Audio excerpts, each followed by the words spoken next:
Hello, I am Bubzilla, and today I'm going to be covering the lost levels of The Last of Us Part 2. These lost levels are levels that were scrapped before the game was originally released. I personally really like these levels, as I feel some of them really did showcase what Ellie's mind was going through a bit more than they already did. I'm going to be explaining these levels and then giving my thoughts on them. I think that future games that release remasters should have lost levels like The Last of Us 2, as I think they are just really cool to look at. With that, let's begin with the first lost level, Jackson Party. So, Jackson Party begins with Ellie sipping what is presumably a beer and talking to herself, but for this level there isn't actually any voice lines, just subtitles of the dialogue, and is the only level to have no voice lines. Ellie is trying to hype herself up to stop being so nervous about attending, and after a short walk to a gate, enters the party. Now within this short level there is multiple things to interact with, so I'll go over them now. There is the stand where you can get 3 balls to throw at 3 different stacks of bottles, like one of your classic little carnival games. And as you can see, I'm not that good at it and couldn't quite knock all 3 down.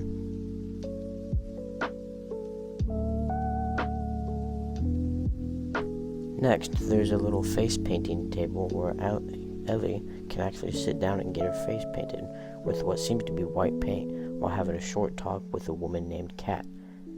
Afterwards, though, Ellie does not actually get her face painted, or at least not to where you can see it.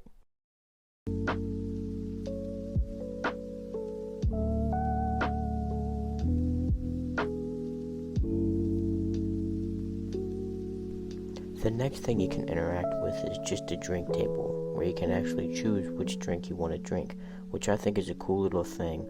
The 3 choices you get are bourbon, beer, and tequila.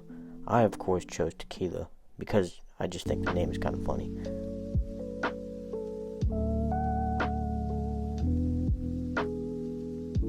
After that, the next one I interacted with was the group of kids playing a game where someone pretends to be a clicker, and the rest I don't even actually know.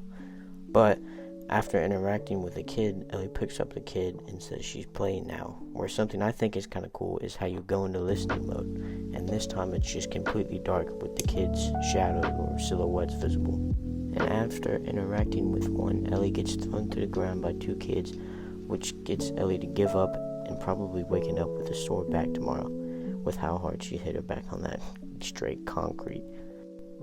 The final little game before the end of the level is another classic carnival kind of game, where it's the game where you get the hammer and hit the pad thingy to get it to hit the top, and at the time of the recording I didn't understand how it worked.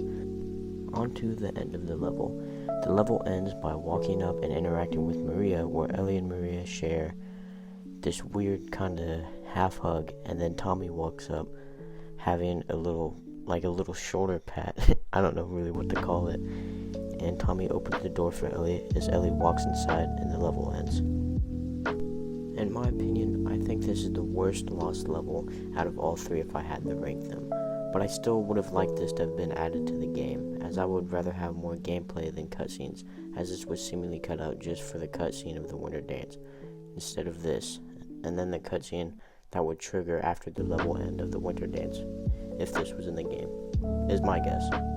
While I would have liked to hear actual voice lines, obviously it makes sense why there isn't, because this is cut content after all. Overall, while I would have liked to see this level in the game, I'm not really that upset by the fact that it's not in the game. I could do with or without it, really. The next level is the Seattle sewers. This is a level that was cut from the game at the Seraphites part in Seattle Day 2. In the finished game, only the end of this level shows up, which I think is a serious shame, as I really like this level a lot and wish it would have been added, as I really love the details in it. The level begins like how it does in the game, with falling through the window and then being swept up by the current into the sewers, except this time, in the Lost level, it's a lot bigger of a sewer level, where you'll have to crawl through a bunch of different pipes and a lot of different other things that differ from the base game. In this Lost level, there is actually a lot of small dialogue, Where Ellie goes on to sound like is more and more as she's in the sewer, she's starting to really lose her cool about being trapped down here and starting to sort of panic. What really stands out in this level to me is just how lonely it feels. There's no infected, no enemies at all, and you're just stuck in this very liminal, lonely, kind of tension building sewer where you'd expect something, maybe a stalker or a runner, clicker, anything, but you're just by yourself in this dark sewer. The whole atmosphere of the level just feels very linear and just very lonely and just very unsettlingly empty with how much longer the level is compared to the base game. But by far the best part of the level is when you're crawling through one of the final tunnels, and as you do, your flashlight starts to go out as you crawl past what is just a clicker body. But as you keep shaking your controller to keep the flashlight on, the clicker in a second just poof changes to Joel, and then back to the clicker like nothing happened. The only proof of it happening being the way of Ellie's face reacting.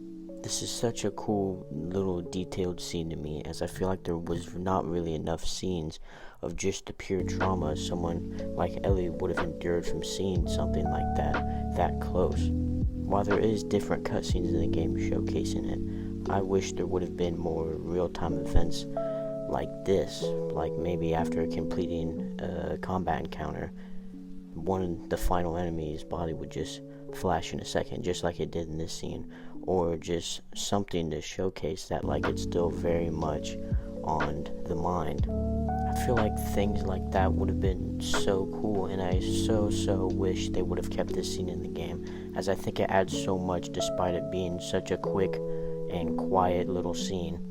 And I really don't understand why they scrapped this, as it seems pretty much fully finished and something I think would have been very cool and should have been kept.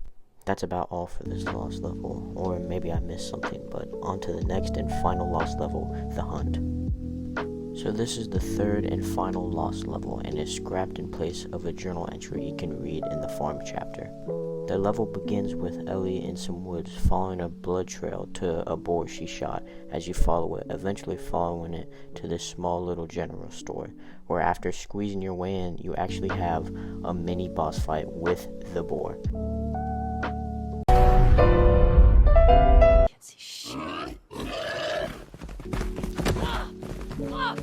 That's right, a literal boar has a boss fight, which if you ask me is the scariest thing I've ever seen in any game. Way scarier than anything in the game like Stalkers or the Rat King. This boar, just terrifying. Nothing else in horror games can compare to this. The baby from Resident Evil 8, chump change. Anything from Outlast, literal baby stuff, not even scary compared to this ferocious beast of a boss fight. The scariest thing in anything, in all of fiction, all of reality, just terrifying.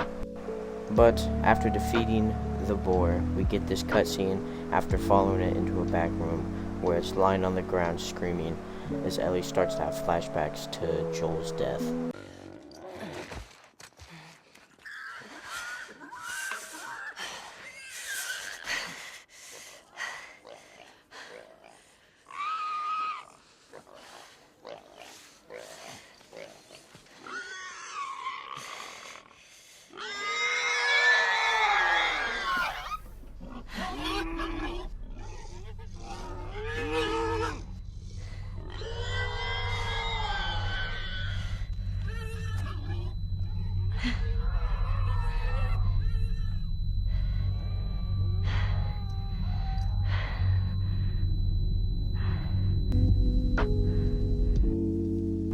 And that is the end of the level.